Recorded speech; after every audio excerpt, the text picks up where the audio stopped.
Welcome everyone to Mark's Days Creative Differences, a monthly live stream where I talk to writer friends about the little things that make a big difference to their craft and careers, in the hope we can give readers some insight to the creative process and writers and other creative folk some practical advice they can actually use. I'm Mark Stay, author, screenwriter, podcaster. Any of you joining us live, feel free to ask questions in the comments and take part in the conversation. And as always, a big thank you to Dominic Currie for his epic jingle. This is our classic. You know you got a science fiction episode when we wheel this baby out. Here we go.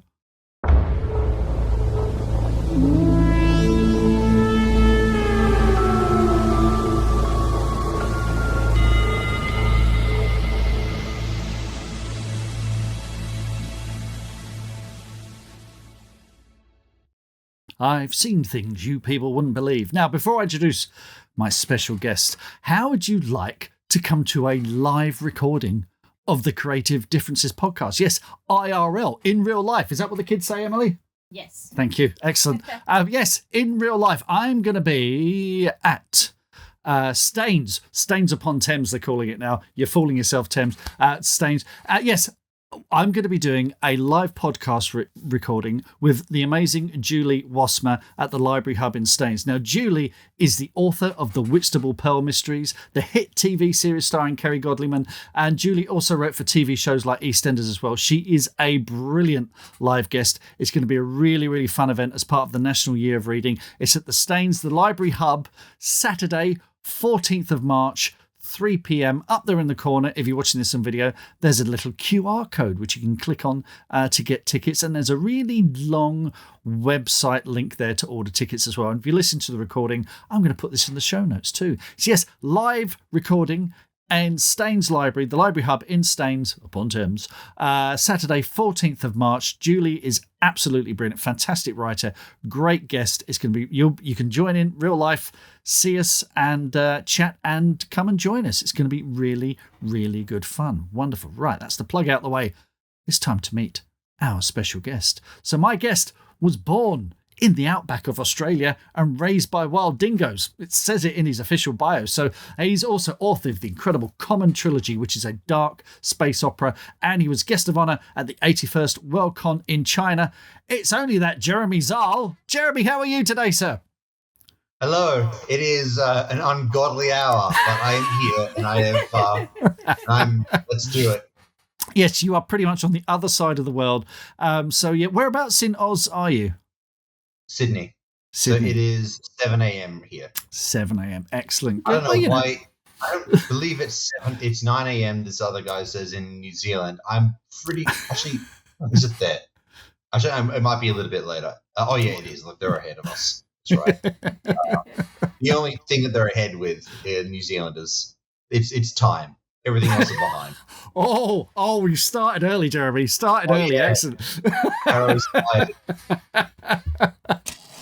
Let's talk about, because you got the new book in the Common series. I want to talk about the Common series. And there we go. There's Wolfskin. Wolfskin, folks, is coming on 26th of March. Really, really looking long awaited. The series started with where are we?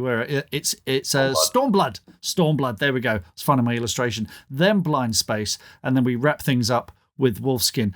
Tell us about the Common series, because this is a series. It's about addiction, aggression, violence. What inspired this series? Well, I wouldn't say I had any specific inspiration for it, but I just do remember thinking that I really wanted to do something that was set in the far future, that was but still rooted in present day issues and present day themes of humanity. And I just remember, obviously I like aliens, as I wanted to have aliens in there, and I thought, what's something that really weird and fun that I could do with alien DNA? And I really liked the idea of alien DNA being a drug. And then I thought, okay, what's the coolest but most messed up thing that it could make you addicted to? Oh, okay, violence. Let's do that. So then I just thought about, the far-reaching consequences and impact that this drug would have on both the individual and society as a whole. And things just escalated there. I didn't see myself going in every direction that I originally planned, but I certainly am, think that where I pretty much wanted to end up, I have ended up. So subconsciously, at least, yeah. That's interesting. So did you plan out the trilogy beforehand? Did you have a really strong idea of the beginning, middle, end of it? Essentially, I'm saying, are you a planner or a plotzer? I mean, I mean, I didn't even know it was going to be a trilogy. I mean, I obviously hoped it would be, but I certainly didn't, bank on it. I think that the book started off especially more cyberpunky, more Richard Morgan. But then as it went on, even as the first book went on, it deliberately becomes more and more space opera, more and more far-flung. And so by the end, it resembles something way closer to Red Rising and Sunny the Books, Alistair Reynolds, something like that. But I think things definitely did spiral on from there and grew and grew. That was deliberate, but I also think that the themes and the voice shifted as well as I grew older, because I started writing it when I was 20. How old was I? 21, I think 22. I started writing it. Wow. Older when I was 23. Yeah. Yes, I am of the very ripe age. Obviously, your brain doesn't really finish forming until you're 25. So it was. This is my. I guess I kind of grew up with the themes and grew up with the book, and you can kind of see that maturity in the storytelling as well, I think.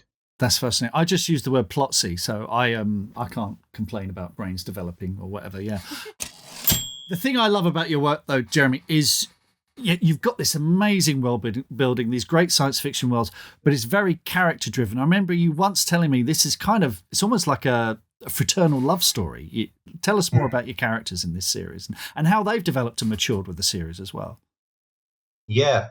So basically, for the uninitiated, the book is, although the book is about two characters being on separate ends of a drug war, the two characters are Vakov and Artyom, who are brothers, very estranged brothers, and and in the first book at least, they are very much on opposite sides. And the whole book basically centers around Vakov trying to find out who the hell is killing his former squad mates, who is behind a conspiracy, and he knows that his brother is a prime suspect, and so then he's torn between his family that he forged in the war and the family that his actual flesh and blood family.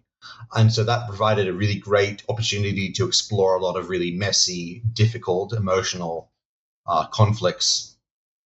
And so it gave me, a lot to play with. And so as the books went on, I was able to basically go beyond that and explore the relationship dynamic and, what it means to find redemption, what it means to, truly forgive someone, what it means to, how can you further escalate the relationship further. And so, that's basically the bread and butter of the entire series is these two brothers and, how their relationship evolves and changes and what that means for the enemy. So it was a really good thing that I was able to do. I'm really glad that I based it off all of that, because then I could go anywhere. And I think that the setting of the book, because it's set on a massive hollow asteroid, it kind of invites exploration and invites a lot of world building. And so I really did have to cut back a lot on it so I could make sure that I focused on the characters and what they wanted and their emotional state and their relationship and how it kept evolving with the narrative. Because I couldn't just, make it about the same conflict for three books. That would be crazy. But so, sorry if I'm somewhat incoherent. It is still early. Do you not have coffee in Australia? Now bring us up to speed. Bring us up to speed with Wolfskin, because this caps the series off, and it's long awaited. And so where do we find our heroes as we're heading into Wolfskin? Because the second book, Blind Space, ended on a bit of a cliffhanger, didn't it? It very much did. Yeah. So this is going to have major spoilers, but it's literally on the back of the book, so so Valkov has, in the end of book 2, he has managed to exorcise the Shenoi from his mind, freed himself from the shackles of blind space, so he's no longer connected to the alien's hive mind, as it were. He smashed the enemy's fleet in battle in a very glorious, large space opera epic space opera space battle, which was gloriously fun and to write. But now, on the cusp of victory, on the eve of victory, after victory, I suppose, he has then been captured by his prime enemy, the Jackal, and taken prisoner. And so now he has no hope except his brother, because his brother is still on the enemy's side, or at least that's what they think. And so now he's in their clutches, and they are planning to do some very nasty things to him. And so, yeah, things don't go too well for him at the start of the book, let's just say. I expect nothing less from you, Jeremy. I expect nothing less. Fantastic. Of course, you don't go to a Metallica concert and ask them to turn the volume down, do you? Exactly. Now, it's been a bit of a Blind Space, I think, was 2021. And I think it came out during one of the lockdowns, and I had a similar thing as well. But in between that, you did Screaming Blue, which is a novelette set in the same universe, and you had your short stories as well, collected stories, which aren't all in the same universe, but a collection. But it is a bit of a gap between Blind Space and Wolfskin.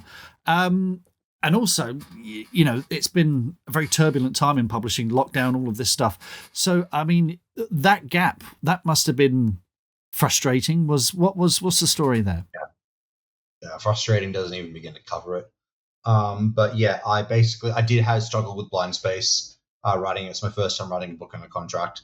I still managed to get it out, but the domino effect then pushed back Wolfskin, because ultimately, it did push it back like a few. I was late with starting Wolfskin, and so then when Blind Space was published, I hadn't really made much headway on Wolfskin, and so that. And inevitably pushed it back. And then writing Wolfskin itself was very, very difficult. As you said, we just had finished. We just ended another lockdown in Australia. Well, everywhere really. A lockdown in Australia. At the time. Yeah. It was the most draconian lockdown that we'd had. Like, it was a lot of restrictions. All the bookstores were closed and all of that, and it really took a toll on me mentally. I think a lot of people are like. From talking to a lot of authors, I feel like all of them, there is not an author who did not have a book that hurt them. Every single person who wrote during COVID was affected. If it was after COVID or before, even Brandon Sanderson, who was supposedly unflappable, even he was hit by it. It impacted him and his work. In our genre, so much of it is word of mouth. So much of it is people go, "Oh my God, have you read this?" So and you get that starts in bookshops. It doesn't really, we like to think it starts online, but I think it starts with booksellers, bookshops, and I certainly know my series was hit by that. And it really did sort of trip everyone up for a long time. And it only feels like now we're sort of getting any kind of momentum back. But I mean, it affected sales for sure.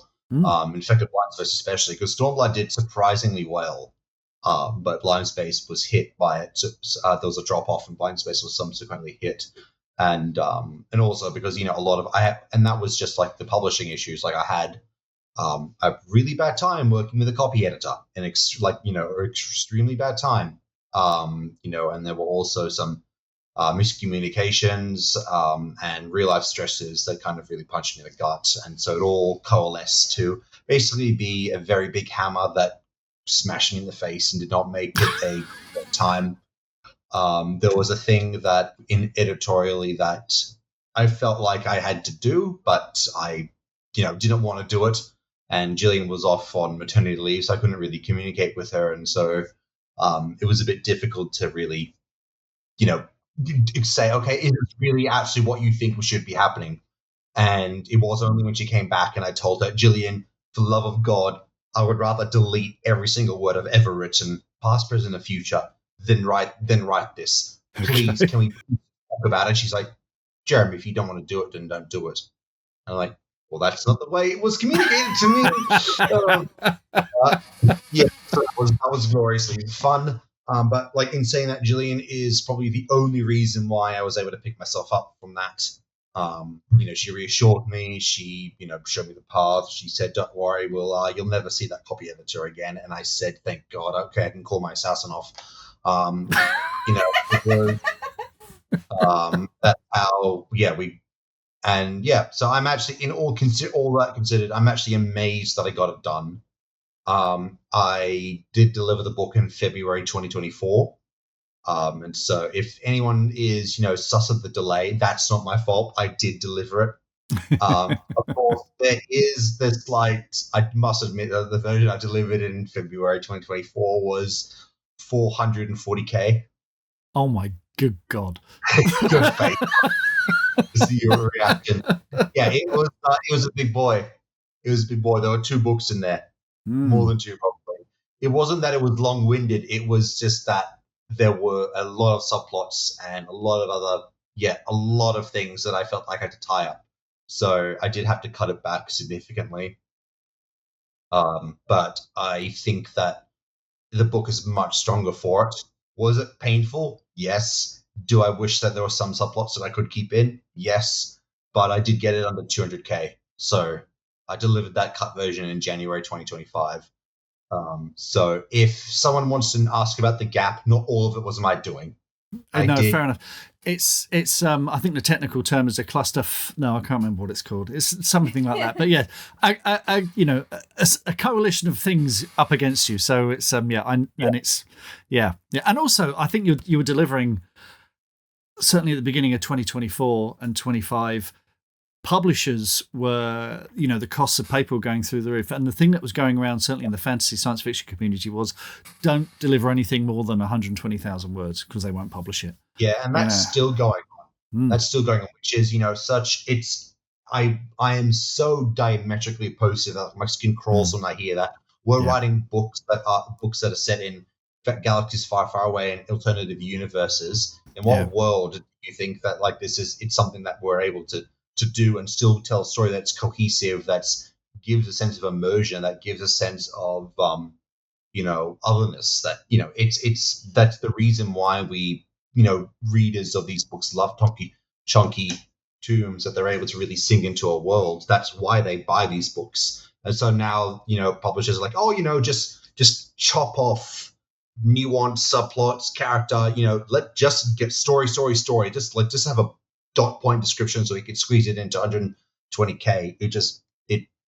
It irked so much. That material that you have cut, though, is that because, like I said, we're talking about your short story collection there, and you're very prolific when it comes to short stories. Is any of that recyclable further down the line to expand the universe, short stories, novellas, that kind of thing? It could be. There is one that is. But I honestly think that I would have to do a lot more work than is worth in order to make it, then to, farm it for resources and to recycle it into a short story. I think it would be a lot more work than it's worth. And also it would be a bit painful because a lot of it, it was written at a difficult time. And I just feel like just let sleeping dogs lie. I'm just content to, I think, leave it there and not dig up those ghosts. Yeah, it's like what was it Harrison Ford said at the end of making Return of the Jedi? He said, "I'm glad I did it. I'm glad I did all 3. I'm glad I don't have to do it again." Yeah, I'm done. I am done with these trilogy. This trilogy, like, I'm really glad. I love it. I can't wait for it to be out in the world. I'm thrilled that tens of thousands of people so far have experienced this world of mine that just existed in my head. And I know that it's going to circulate for years and years to come, but I'm also content to leave it behind. This is exactly the point. See, you've put your heart and soul into this. It's been a struggle. It's been tough. But for readers, they're in for a treat. It's now complete. It's all there to dive in and explore. And I think in publishing, we become obsessed with the publication date. Everything vectors towards that day, and then after that it's kind of okay, we'll move on to the next thing, blah blah blah. But for readers and for you, Now you've got a complete trilogy. This is the beginning of the journey, really. This is where, I noticed this certainly when I do a lot of Comic-Cons, I sell my books, and I noticed that when there are 5 in my series, but when I got to 3, that's when everything started selling. Because people go, oh, looking for a new series, I'll have them all. And it made such an incredible difference that they could go, right, the series is complete. And unfortunately, there are authors who shall remain nameless who have not completed long-running series, which has led to this kind of problem in this genre in particular, where people, think, well, I'm not going to read it until they've actually finished it, which is very frustrating. Yeah. But it is that attitude has killed series. It has orphaned authors. It has shot, and no joke, the amount of sales that you get when a series is concluded is insane. Boggles my mind to me that people still continue to this day refuse to read a book series until it's finished. These authors who shall remain nameless, one of them who shall be named, Scott Lynch, I've spoke to when I was in Seattle Worldcon.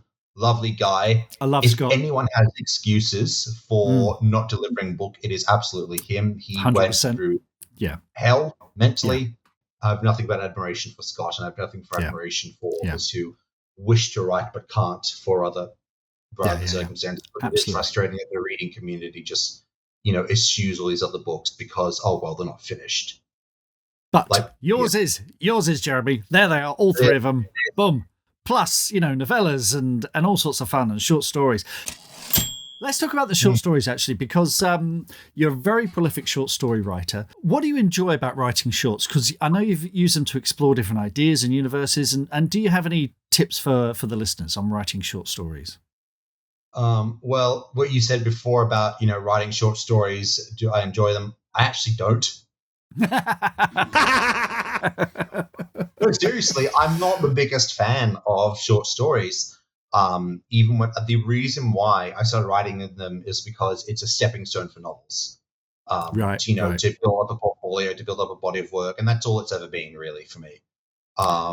In doing so, though, I was able to use them as a way of exercising some ideas.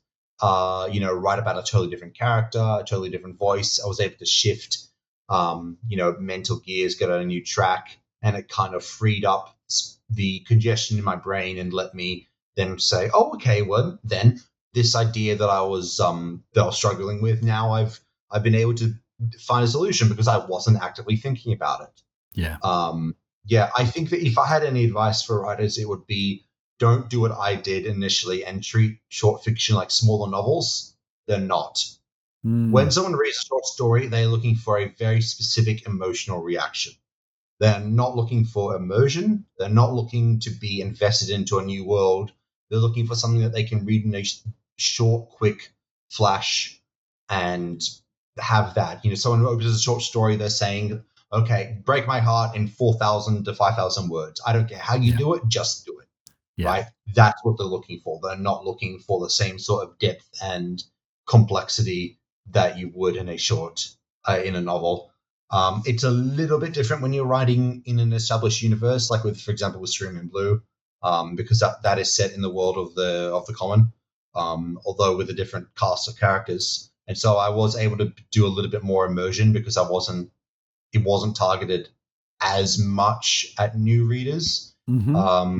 So if when I self-publish another novella or another short piece of short fiction, which I will, it will be. I think I will be able to stretch my legs a little bit more because I have a readership that will be reading my books, be going after my books and not just reading an anthology and being like, okay, well, who's this Jeremy guy? Don't really know him. But they're invested, so they're willing to purchase a self-published short story in a way that they may not have been invested if they just if I didn't have these other books. They would have been like, okay, well, I'm not sure who this author is, so. They would only really read me if I was in an anthology or a short fiction market. But now that I have an audience, I don't necessarily need those platforms. I mean, you talk about having an audience. You were guest of honor at the 81st Worldcon in China, which must have been an extraordinary experience. Can you tell us about that? Yeah, for sure. I have had about now 6 short stories published with science fiction world, the Chinese science fiction market. To put it in perspective, they have more readers.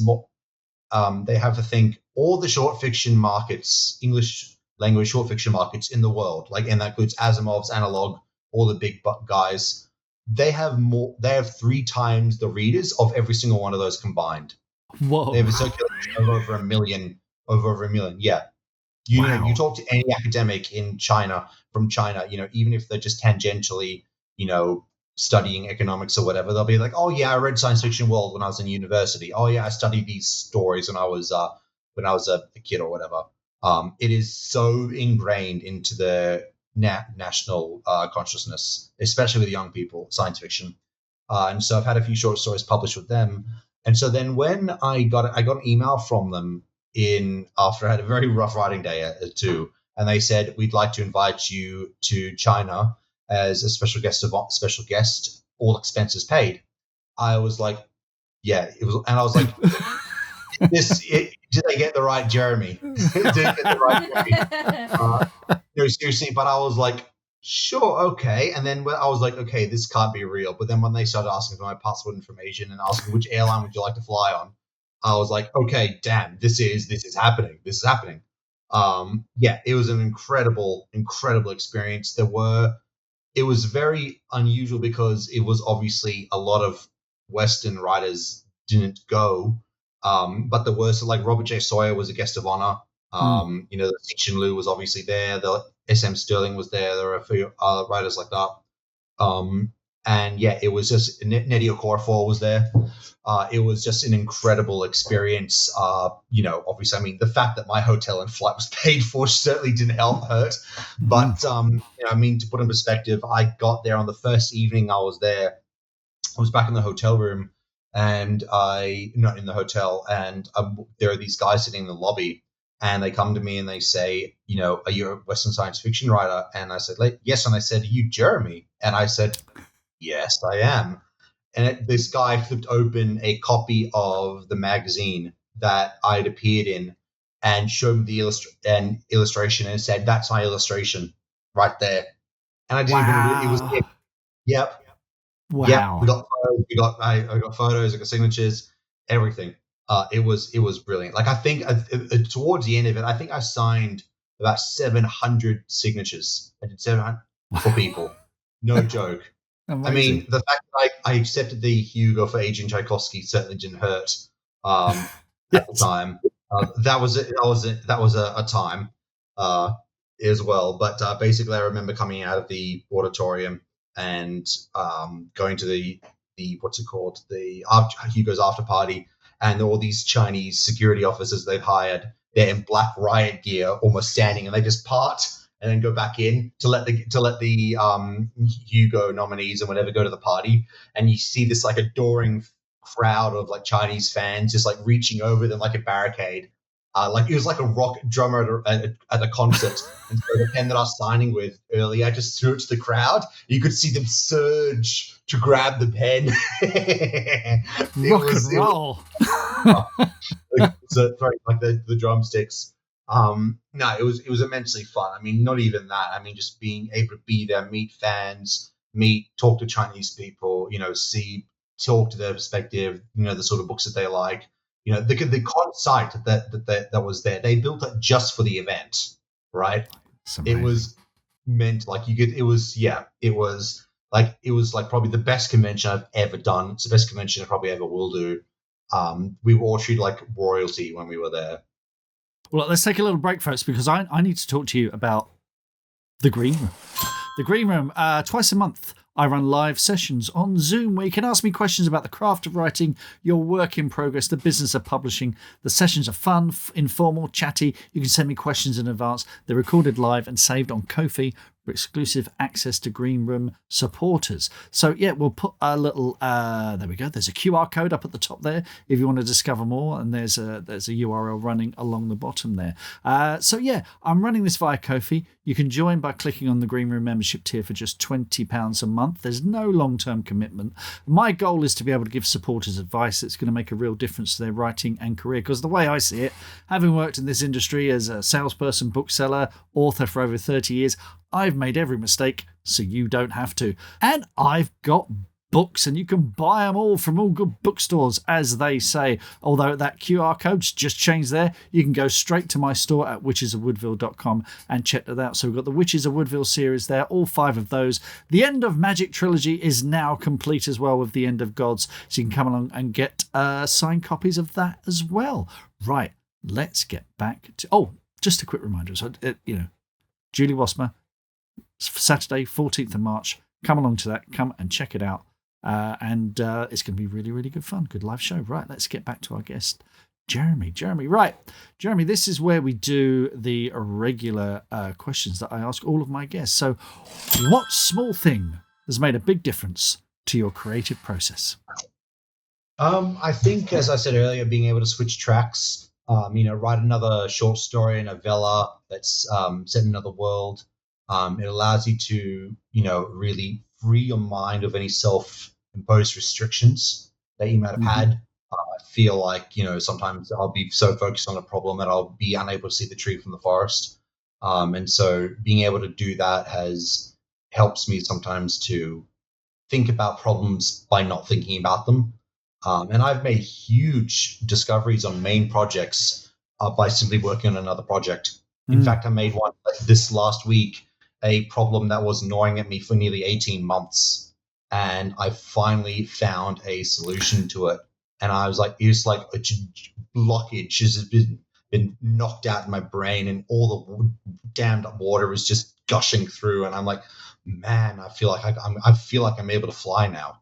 I've got to finish the project first, the little project first, but then it's back to the main thing where I've solved a problem. And I'm looking forward to the future coming back to this video and seeing it would all started there. Brilliant. What's the thing that makes you think you're ready to start writing on a project?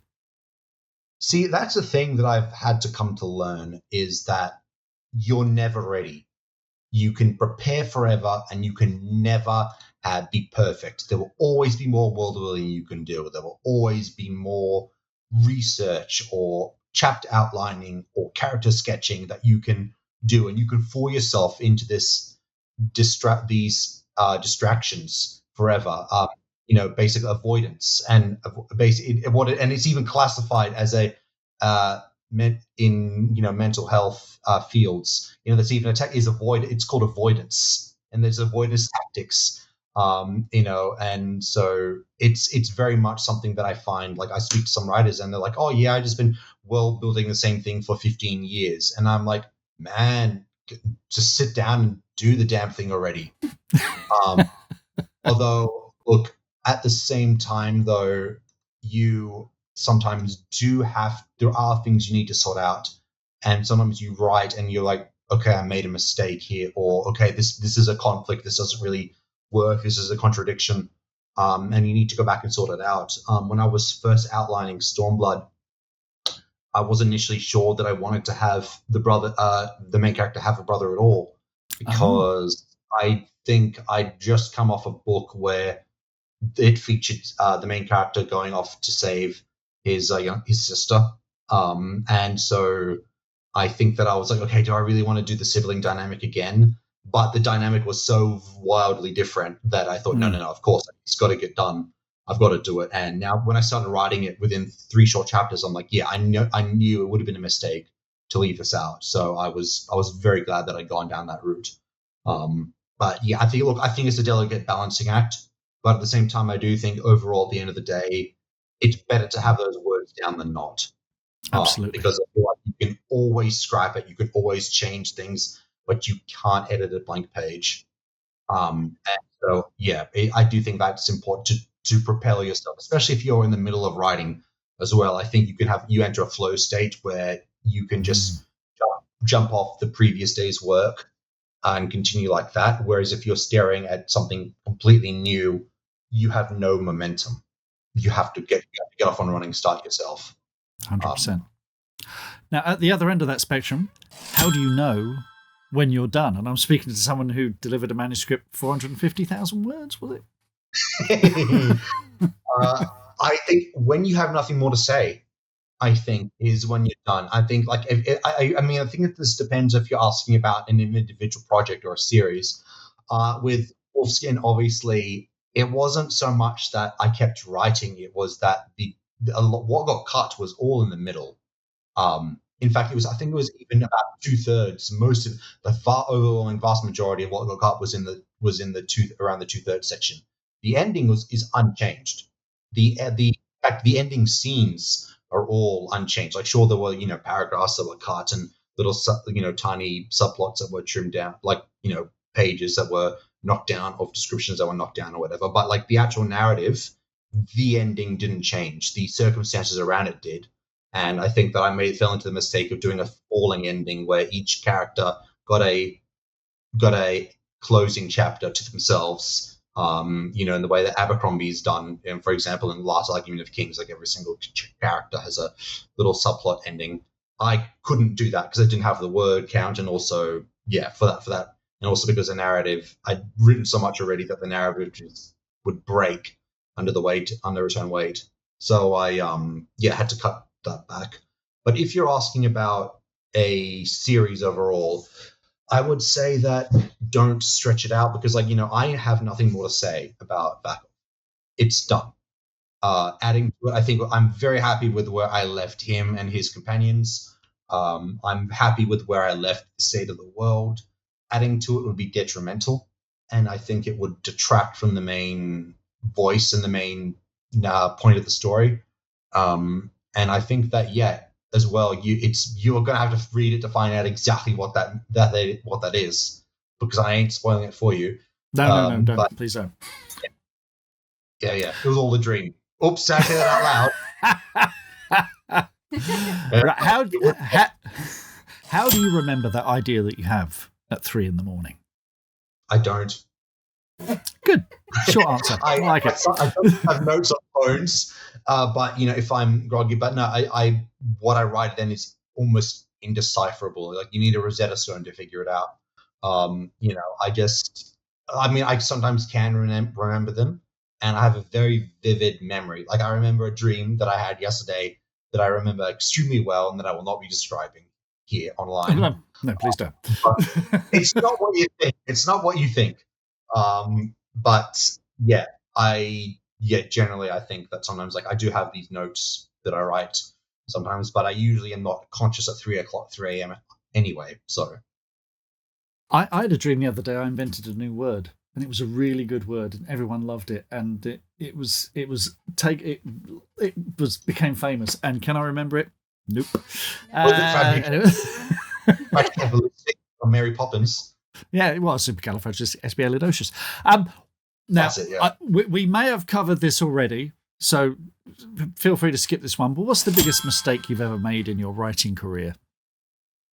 I think it was lacking confidence. As I said, I was really worried about, certain fast things I wanted to do, and I was constantly worried about, what will my editor say? What will the publisher say? What will Gillian say? Can I get away with this? Am I allowed to do this? Am I, able to do this? And it hamstrung me to a very terrible degree. And it was only in these last few years I've been able to claw back and have this mindset of, no, I'm a storyteller. It's my book. It's a name on the cover. It'll be done my way. Regardless of what anyone else thinks. Of course, you still talk to your editor, you have conversations, but this is not about that. This is about, if you're sitting down at your desk, if you want to make the subplot or to make the narrative unfold in a certain way, or have these characters go in a certain direction, it is on you to do justice to that, to your idea and to your characters and to your world. No one else can do it for you, and it is certainly no one else's place to tell you that you can't do it. There are certain things that I've cut, but like me and my editor have had exchange of views about, but that would come down to a word or or a certain implication, but what I've wanted to do overall, the way the narrative has gone, has been completely me. Excellent. I mean, you were, like you said, you were 21 when this all really kicked off, which is very young to be published. Yeah. And you're coming into an industry which can be very intimidating as well. It has its own language, it has its fixed way of doing things. It's very, very slow. And of course, you're in Oz, where a lot of the action's happening either in London or New York or whatever, with all due respect to Australia's, publishing. But it's, I remember from speaking to you previously, you would make the journey to the other side of the world to come to Worldcons in the UK and the States and whatever. So, you were really putting the hours in, but, you're only 21, 22 or whatever. So it's, I'm not surprised. I'm 30 now, but when I started, my first Worldcon was Finland Worldcon. How old was I? I think I was 22 at the time when I went there. And got wildly drunk with Ian McDonald, which was great fun. And way too much gin. Ended up getting lost on the way to the Dead Dog party. Other than that, it was, it has been experience and a learning experience. And I did go through the school of hard knocks. I think, especially with COVID. I mean, no one knew what was happening. I didn't know. Bookstores didn't know. No, and to this day, I still don't know. Okay, is this something that I do or organize, or is it my publisher organizes for me? Because the offices were closed. Like, everyone was working remotely. No one knew what was going on. And I think post-COVID, a lot of things changed as well. And as you said, with print and copies that are ordered and how long books can be. And it was a very turbulent time, and it still is. I feel like we are slowly getting back to normalcy now. And I think we are starting to see books that are longer. It could just be me, but I think we are starting to see books that are longer in the science fiction fantasy world. I mean, it could just be hopeful thinking, but, and especially the sort of books that are published as well. I mean, we all know Romantasy, right? Has just been taken the world by storm. But I feel like that bubble is going to shrink, maybe not pop, but shrink at some point in the very near future. And so, it's going to be a turbulent time again. Well, we'll see. Everyone I know has been saying that for about 3 years, and it's still going strong. So it's given the genre as a whole a real shot in the arm, I think. Next question: what's the best happy accident of your writing career? It's actually, it was about 2 years ago now. I was frustrated with another project. I just couldn't get it to work. I was just banging my head against the wall. I was sitting in this my library writing. And out of nowhere, I just decided to start writing a fantasy project that was very, very different, very different voice and character and relationship dynamic. It was a fantasy, speaking of romantasy, it was a fantasy with romance, not a romance, but it had a strong element of romance. Not the slow burn type, but I think it was more about just enduring trials and, going through hardships together, and what does that do to your relationship dynamic. And I did not expect it to develop at all. I maybe thought, okay, maybe this would be a short story on the side, but maybe, okay, then it got a bit bigger. Okay, maybe I can make it a novella. But now I nearly have a finished novel. And I'm probably going to turn it into a self-publish it, make it a series that I do on the side. It's not what I want to be known for. It's certainly not a style that I would consider my main forte. In the same, if we use a Star Wars analogy, we have the big, quality as notwithstanding. We have the movies, which are the big blockbuster things that everyone goes to see, but then we have the smaller projects like The Mandalorian and Andor and stuff like that. They just have a much more muted release. I get quality notwithstanding, because Andor is one of the best things I've ever seen on TV ever. But so I'd say that that's sort of what I'm doing. We have these big blockbuster projects and we have these smaller things on the side. Both of them, yeah. You say that, Jeremy, but I know authors who said, I'm just going to try this one little thing, and it turns out to be the biggest book of their career. So, it's you never know. You never know. Who knows? I'm purposely not sending this to publishers because I don't want them to take this and run with it and say, oh, yeah, write 10 more of these. I'm like, no, I want to do this at my own pace, because it's the sort of thing that I don't want to be trapped by, because it's also yeah, it's a bit hard to describe, but basically it's almost like a campaign. So like I'm not outlining it, I'm not planning it. I'm like, you know what, this, wherever the wind may blow, this is where the characters will go. Brilliant. So yeah. Good stuff. Good stuff. And finally, on the regular questions, is there a character or story swirling around in your mind that you want to write, but you're not ready to write yet? I don't know. I mean, this is kind of this other little indie fantasy project that I started doing. Was kind of like, this other thing that I'm like, can I really write this? Should I write this? You know what? I'm just going to go and do it. I did start work on basically a John Carter or Jane Carter, because there's a female protagonist, I guess, planetary adventure. I did a novelette set in that world, and it's in Broken Stars, actually. And I've started work on the novel version, but I got distracted by other things. It's not that I'm not ready. It's just that I'm busy doing other things. Only so many hours in the day, yeah. Yeah, not enough. I would love to do a mega sprawling space opera like Sun Eater. I would love, this big epic, Dune-esque world, and I almost did with one of my other projects, but I'm actually shifting it away a little bit. I don't really want to reveal why at the moment, but yeah, I'm changing that. I just have all these other projects that are demanding my attention. I'd love to be able to work in comics for a little bit. I've dabbled in video game writing, although I can't say too much about it. But yeah, I just have a lot of things in the oven, but not a lot of things on the serving table yet. Excellent. Nice analogy. Do we have any questions, Emsky? Yes. From the folks joining us live. Sorry. So, Thomas says, the biscuit. Thomas asks this question every episode. Favourite biscuit? Of course, Tim Tams, Australian legendary. When I had Australian colleagues, when I worked at Hachette, when they got some Tim Tams, they got very excited. They went all around the office. They're basically penguins. But, so favourite biscuit? I mean, like it's still early, so I'm just going to go with they're not my favorite, but let's just go with Tim Tams. And no, I don't do the Tim Tam dunk, the Tim Tam explosion, Tim Tam dunk, which is actually no, I kind of do sometimes. Yeah, I guess I do it. The other thing that people do is I do the Tim Tam suck, which is they bite off both ends, then they dip it into the coffee or milk or whatever, and they suck it up like a straw.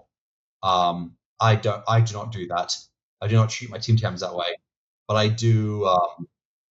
Definitely give that a try. I do dunk them sometimes. Let's segue smoothly from Tim Tams to what is bringing you joy at the moment. And you sent me an incredible list, so we'll go through these one at a time. So we'll start with games. You mentioned Ghost of Yotei. Yotei, yeah. Yotei. Say it properly, damn it. It's Yotei. Tell us about this.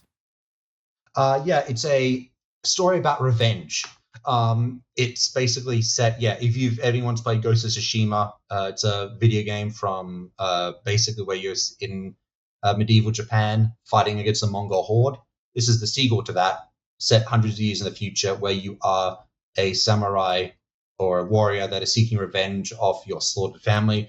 Not exactly a original idea, but the gameplay is incredible. The world is incredible. The text, it's so fully realized. I was actually, where this game is set in Yotei, Mount Yotei, I was there only a few months ago. I was in northern Japan, Hokkaido. It's a northern island of Japan where Sapporo, the capital is Sapporo, and Yotei is about half a day's drive. Actually, no, not even that. It's less from Sapporo. And I was there, and we got to actually see the mountain. It wasn't covered with snow at the time because it was summer, but it was actually really, really cool to be there and then play this game where you're riding around Hokkaido and, on a horse and seeing that it's not quite the same, obviously, a lot less cities and neon and buses, but it's also really fun to actually see it realized in a video game where you actually, places where you stood, although they look remarkably different. Amazing. And the other game you recommended, or this bringing you joy, is Stardew Valley. Yeah, I did not expect this to be a game that I love, a farming simulator where you go, basically the aim of the game is to do chores. I'm not even feed your chickens, milk your cows, plant your veggies, water your veggies, go to the store, buy your plant seeds, fix up your fences. But I mean, there's more to it than that. But I love it. It's therapeutic. It's relaxing. It's exciting. There's so much depth to it. Yeah, I do not expect to love it as much as I do. But I've got like 100 hours. I poured like 100 hours into it in less than 2 months. Which is over 2 months. Yeah. Next, you'll like this one, Emily. Hell yeah. Attack on Titan. My kids, Jeremy, the background to this is my kids have been trying to get me to watch this for years. I mean, years. And whenever I walk in the room, they're just all screaming at each other. And I'm like, is this the tone of this? I can't be doing with the screaming, constant screaming. First question, do you get to watch it dubbed or subbed? Subbed. Yeah. Okay, you are okay. Good. I'm relieved. Subtitled. Yeah. I've brought my kids up on Ghibli and they watch the subtitle stuff even before they could read. So. Yeah, good. No Kyojin, Attack on Titan. It is one of the greatest stories told. Shouted. Your kids will know this. Emily will probably know this, but there's a episode in season 3 that completely changes everything you think you know about the world and the story. Yeah. And then season 4 changes it again. And it is just an incredible, phenomenal show. It is obscenely dark. And it has I feel like a lot of anime, because I watch a lot of it because I'm learning Japanese. A lot of anime sometimes feels like it's fan servicey and characters are being silly and yelling at each other with cartoon, exclamation marks above their heads, and it's all very whimsy and silly and fan servicey. This has none of it. This is some of the rawest depictions of PTSD and trauma that I've seen in any piece of fiction ever. It is absolutely phenomenal. It's incredible.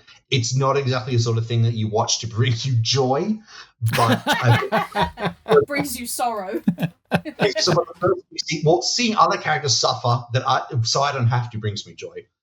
Yeah, but cathartic. Cathartic. It is. No, it's cathartic, but also because it's just damn good storytelling. And I was showing this to a friend of mine recently, and we watched it together. And I was just studying his reactions to certain things, and that in itself was a joy. Seeing his like the shock and awe, and like the going through the ups and the roller coaster of it. Brilliant. Brilliant. Okay, we are running out of time, but we'll go through some of the others. Night of the Seven Kingdoms, which I've not watched yet because I'm rewatching Game of Thrones with my wife, who's never seen it before. And you talk about watching people for their reactions, But this looks really fun. The Night of the Seven Kingdoms. Actually, these are quite short episodes, aren't they?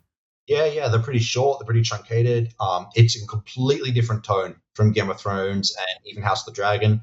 It's because obviously I read the book, The Hedge Knight, that this is based on, and that in itself is a lot more whimsical and classical. It's not quite the revisionist fantasy that the Song of Ice and Fire is. There's not really any, deliberate eschewing or reversing of tropes, as it were. This is very much a wayward knight who wishes to become a wayward, servant who wishes to become a knight that is traipsing around the countryside and wants to enter a tourney. There's more to it than that, of course, but it is very, very much a slow, casual thing. Like I was able to watch the first episode I watched it with my mum, and I have not been. My mum has refused to watch anything else Game of Thrones related. She watched the first episode of the first season of Game of Thrones. She's like, "Yep, I'm tapping out. I can't do this anymore because of the content." But we was able to watch this no problems because it's very, very chill and down and relaxing, and that's quite fun. Cool. And Marty Supreme, which I've also heard, it's by Josh Safdie, who his films are always very stressful to watch as well. And I hear this is quite a ride as well. So I'm looking forward to seeing this. I haven't got around to this yet. It's great. I was in the cinemas just a few days ago with some friends, and I knew I've seen the Safdie's other projects, and so I knew this would be stressful. But I thought, okay, it's about ping pong. It's how stressful can it be? Spoiler: it's extremely stressful. Extremely stressful. Yes. I did not expect there to be gas station explosions and shootouts in a movie about ping pong, but they were also. But there you have it. Yeah, no, I will be checking that out. And then the latest Avatar. We talk about world building. Avatar has been extraordinary. So, did you go and see this in the full 3D IMAX experience? I saw it in 4D, Mark. Oh, right. I'm extra like that. No, it was literally seats shaking, water spraying, wind blowing in your face. It was incredible. Look, some people have problems with the Avatar films. I love them. They are they are second to none, the most immersive films that I've ever seen. And sometimes I just want to disappear in Pandora for a couple of hours, and these are the perfect ways to do it. Disappear into another world. I really, really enjoyed this one. Fantastic. And then we got Adrian Tchaikovsky in books Eyes of the Void. And Adrian, fantastic author. And writing in the same genre as you. Why this one over his others at the moment? Or was this just the key one for you?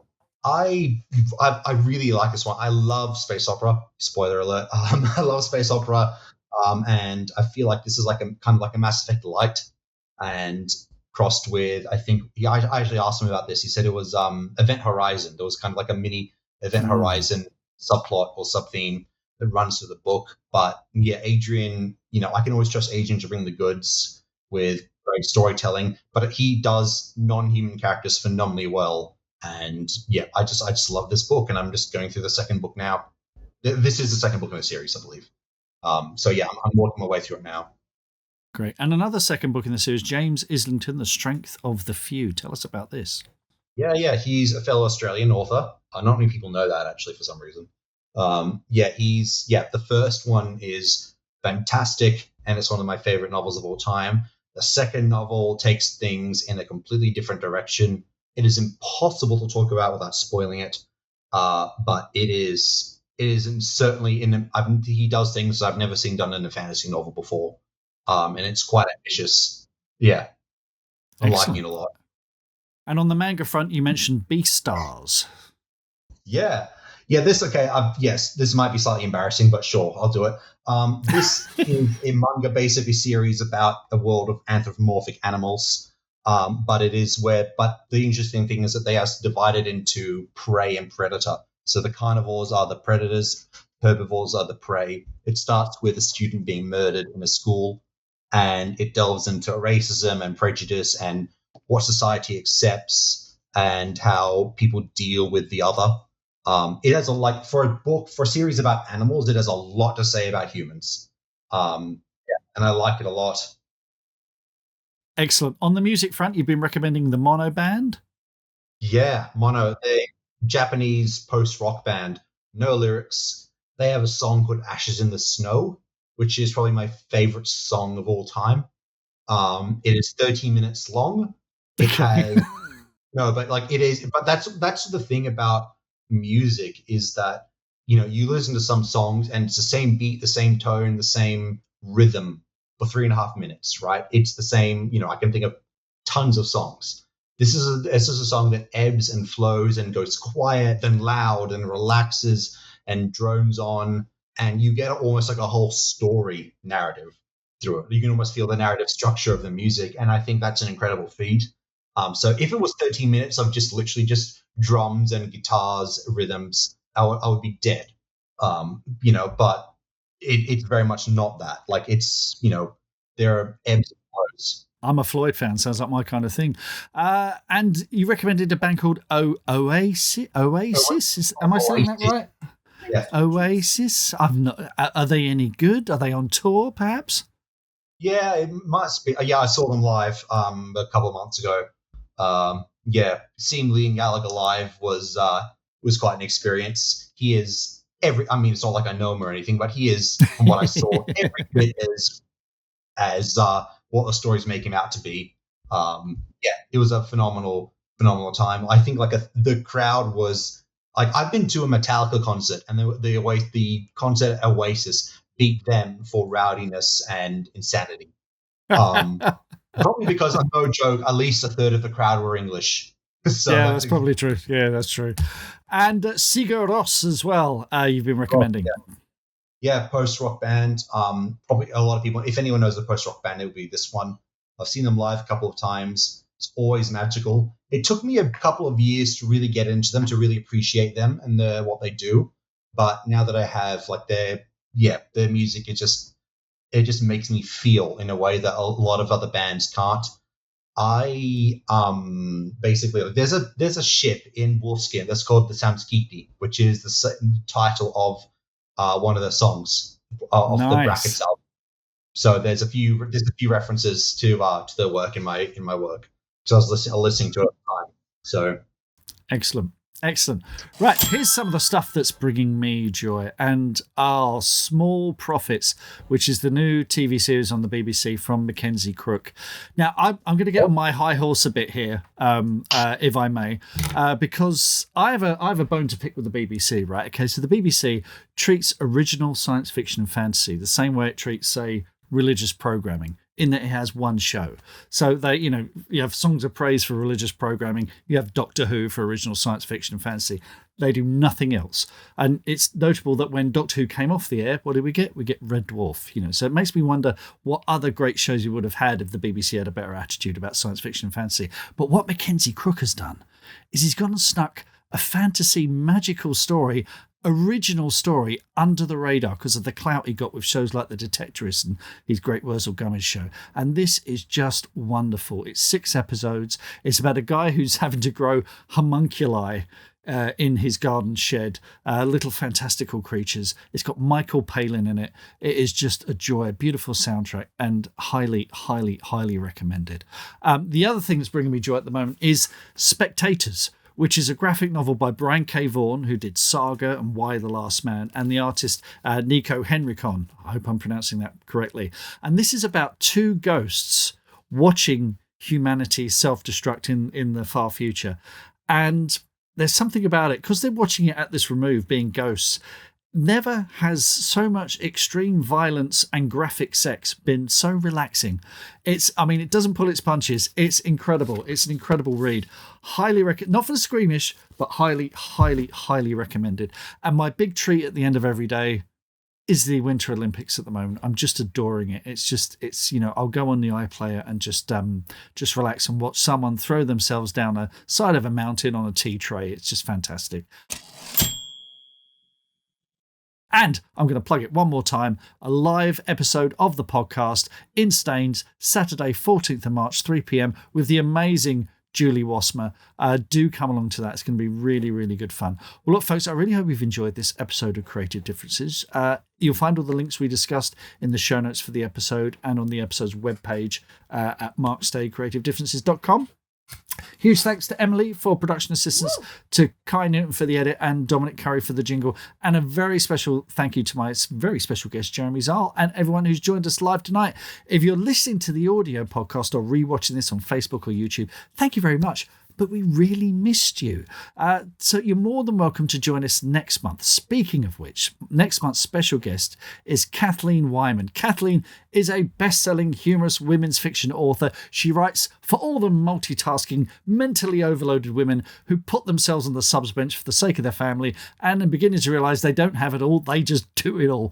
Kathleen's books, one of which was shortlisted for the Comedy Women in Print Prize, are inspired by her own struggle to juggle a career with children, housework, life admin, and never-ending laundry, and the laundry is winning. So join us live Wednesday, 18th of March, 8 p.m. GMT. It's going to be really, really good fun. And if you've enjoyed this podcast, things like ratings, reviews, likes, shares, they all make a huge, huge difference for those weird AI algorithms. But more importantly, if you could just tell one person about this, how much you've enjoyed it, what you've learned from it, that'll make an absolutely huge difference. So word of mouth, you can't beat it. So thank you to everyone for joining us. Jeremy, thank you so much for joining me tonight. It's been absolutely brilliant. We covered an awful lot of ground there. So until next time, folks, happy writing, happy reading, and being different. And this is where we wave at the audience as we play out. There we go. Okay.